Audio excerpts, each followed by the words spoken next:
My dear friends, today is the 3rd November, Tuesday of the 31st week in Ordinary Time.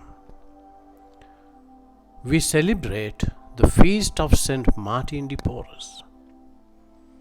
The readings of today, first reading is taken from the letter of St. Paul to the Philippians, chapter 2, verses 5 to 11.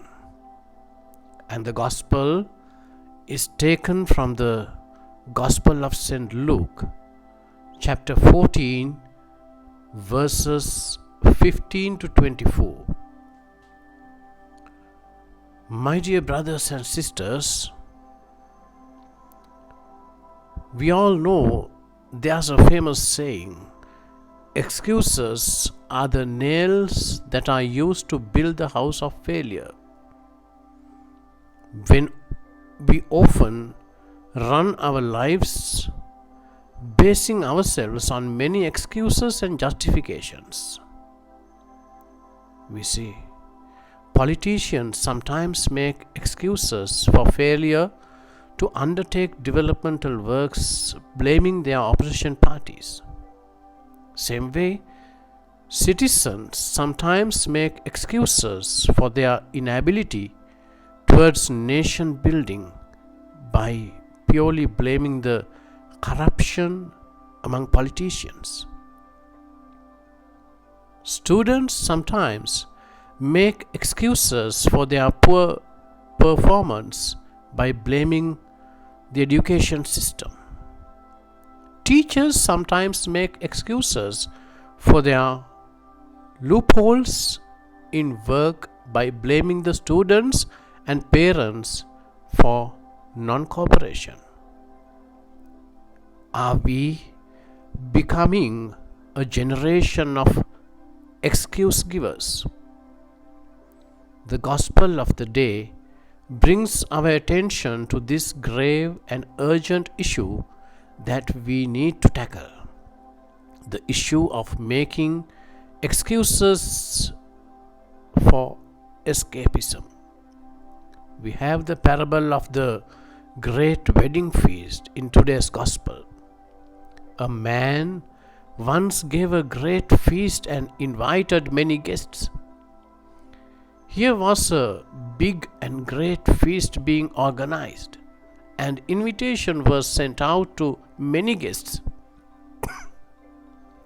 This was not a simple feast. This was not an ordinary event. It's similar to someone today being invited to a lavish and grand party by the president of the nation or some highly dignified person. It was kind of a once in a lifetime opportunity. The people waited with eagerness to get such a chance. In those days, it was the custom to send 2 invitations. The first invitation was to tell everyone that the event was being planned. Those were the days when time was a lavish commodity. Clocks were scarce, and time management techniques were still unheard of. The actual day and the actual time of the event were left open. It would depend a lot on the preparation time for the killing of animals, their cleaning and cooking, getting all the vegetables and everything needed to get the meal ready. And so, my dear friends, there was a need for a second invitation. The second invitation was to tell everyone that everything was ready and about to begin. The second reminder was for those who had been given the first invitation and had indicated that they would attend. But the Gospel says that when the second invitation was sent to the pre-invited guests, they began to make excuses. Making excuses is nothing new. It has existed right from the first days. We can see Adam and Eve made excuses before God, trying to hide the sin of disobedience. Cain made excuses for being in trying to hide the sin of killing his brother. Moses gave excuses before God in trying to escape from the task being entrusted to him.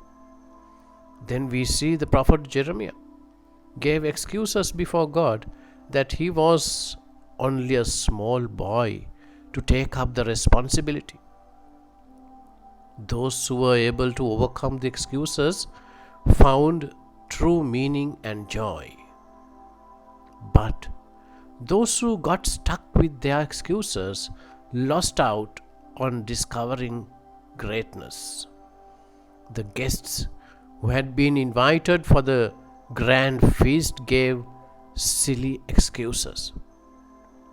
One said, "I have purchased a field and must go and examine it." What a silly excuse. Then another said, "I have purchased 5 oxen and am on my way to evaluate them." What a silly thing.